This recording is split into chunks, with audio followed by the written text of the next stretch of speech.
Welcome to our মামার বাড়ি blog. ঢুকতে না ঢুকতেই গোবর পড়ে আছে। জনাই রোড।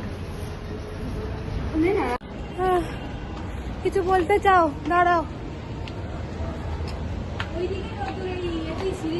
সেটাই দাঁড়াই। চলছে। হ্যাঁ, এইদিকে ভিকারি আছে ট্রেনে। আছে তো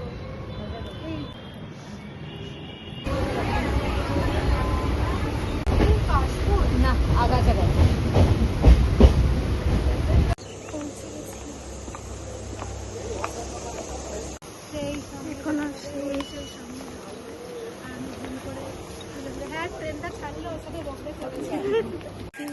কয়লা করি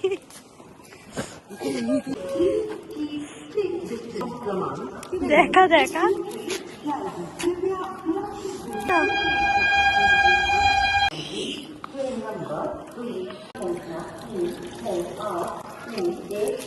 ডাব পড়ে আছে তো,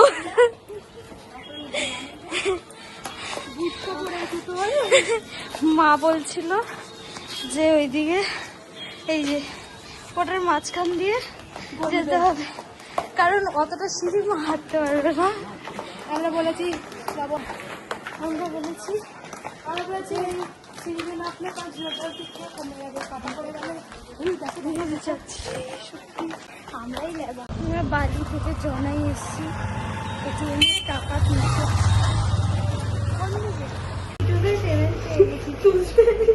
হয়ে গেল। আসলে এসির হাওয়া খেতে এসছি। কত? 35 টাকা। 20 টাকা দাও। 35 টাকা। 35 টাকা। এটা তো দেখো। ঠিক আছে, মাগিয়ে দেবো। মাগিয়ে নিয়ে বলে রাখো। হ্যাঁ। চপার পুরো ঝাল দেবে, অনেক ঝাল দেবে।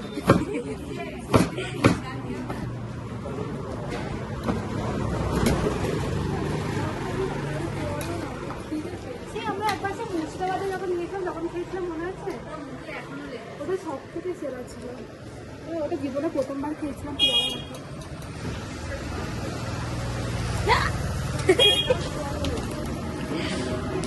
সেই বানাচ্ছে মেট্রোজেল কেটে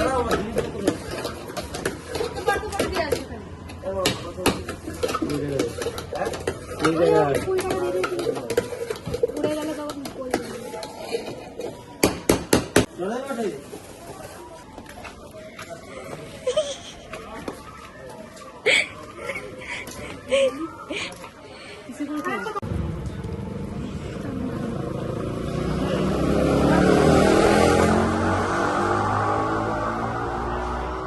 ভালো লেগেছে।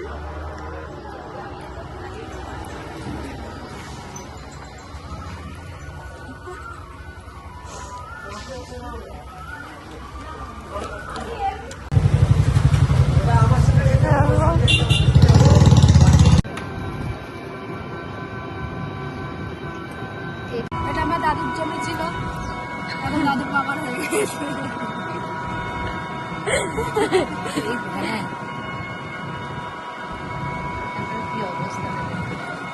এই যে ঢুকে গেছি, এবার থেকে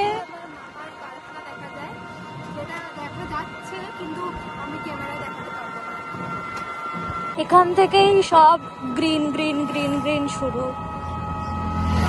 আরে খুব সুন্দর জায়গা। এখানে পরিবেশটাই এত সুন্দর, মনে হয় না যে পাখা চালাবো বা কিছু চালাবো, মনে হচ্ছে ফোন ঘাটবে, এরকম কিছুই মনে হয় না। সারাক্ষণ মনে হয় যে এরকম বাস বানাবে ঘুরি। কিন্তু পরিবেশটা এত প্রীতি, কি আর বলবো। সরস্বতী পুজোর সময় আসলে ওখানে ফুল থাকে, ওই গাছটা বলো না, ফুল গাছটা ভিতরে বুঝেছে না না সুন্দর চারিদিক। লাইট করে দিয়েছে, লাইট করে দিয়েছে, বড় প্রাণ হয়ে গেছে। তাহলে এখানটা ভূত দেখতেই পাবে, সুন্দর ছটার করা আছে।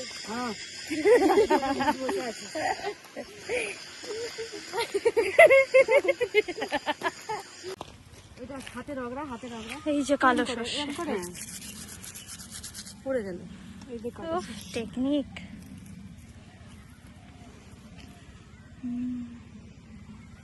কালো সর্ষে এটাও নিয়ে চলো, বিক্রি করে পয়সা হবে। ইলিশ মাছের ঝোল খাবো। ফুলকপির গাছ,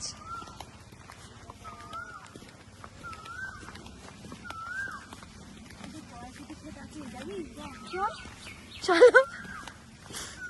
লোক আছে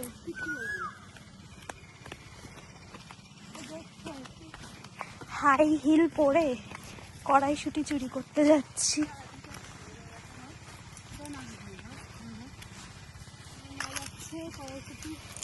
চুরি করতে কার খেতে আমরা জানি না।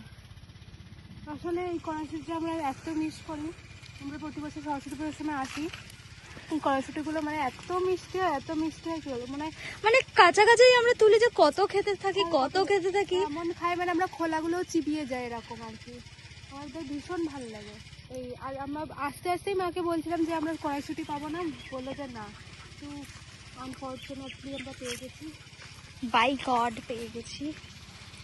তো হচ্ছে আরে খা, তারপরে কতগুলো হয়েছে সেই খেতে দেখি। সেই খেতে সিরিয়াসলি। এই পুকুরটার নাম মরণ খাল, যে নামবে সে আর উঠতে পারবে না। আর এটা বলে না, আর এটা মরণ কাল। আসলে এটা থেকে মাটি তুলে হচ্ছে ইট ভাটার ইট তৈরি করার জন্য অনেক খোঁড়া হয়ে গিয়েছিল। তার জন্য এটা পুকুরের গভীরতা প্রচুর, মানে প্রচুর মানে এরকম কেউ যদি নামে, এতে কেউ হাত ধুতে বা পা ধুতেও নামতে ভয় পায়। তার জন্য এতে কেউই নামে না। আর দেখতে খুবই পরিষ্কার জল, প্রচন্ড পরিষ্কার। আর এটা জীবন খাত। জীবন খাত। এটা পুকুর, এটা পানায় ভর্তি থাকে সবসময়, এখন পানা নেই। এখানে আমার বাবাকে সিম চাষ করতো, কত সিম হতো বাপরে বাপ। ওই তাল গাছটাতে আমার বাবা রস কাটতো, সবাই রস খেত। গেরি দেখাবে এবার আমাদের। ও পাতা শুধু নেবে, একবার তুললে পাতাটা পুরো ভর্তি এখন।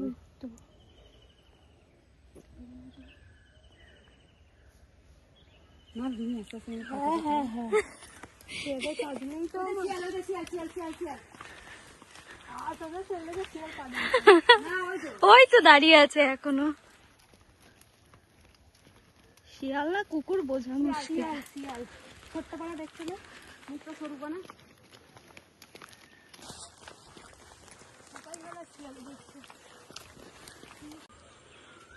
ছোট ছোট আমও হয়ে গেছে।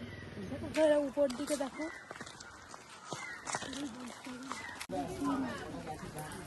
জুতো চলে। শুধু আমরা না, আরো অনেকে আসবে, মাসিরাও আসছে। কিন্তু আমরা সবার আগে পৌঁছে গেছি। আমরা এসে গেছি, আমরা মামার বাড়ি। হ্যাঁ সত্যি কি সুন্দর, পুরো কচি। পুরো ভর্তা খেতে যা লাগবে না। সুপারি খাচ্ছে। ওইদিকে না, ওটা দাদু না,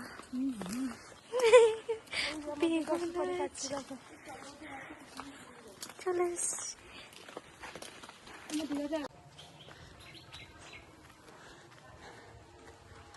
এই জায়গাটা ঘাট ছিল, এটা আমাদের পুকুর আর কি। এই যে এখানে ঘাটটা ছিল, যেটা বুঝিয়ে দিয়েছে এখন। ওইদিকে একটা ঘাট আছে, সেটাও এখন, ওটাও বুঝেই গেছে। এদিকে বাঁশ ফাঁস অনেক কেটে দিয়েছে। এইদিকে আসলে বাঁশ বাগান ছিল। আমাদের মামার বাড়ি।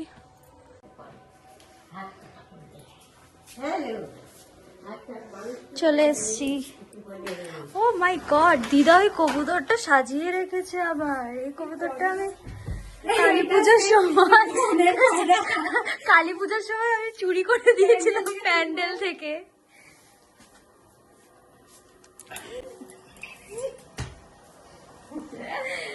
চলে এসছি, তারপরে ব্লগ কন্টিনিউ হবে।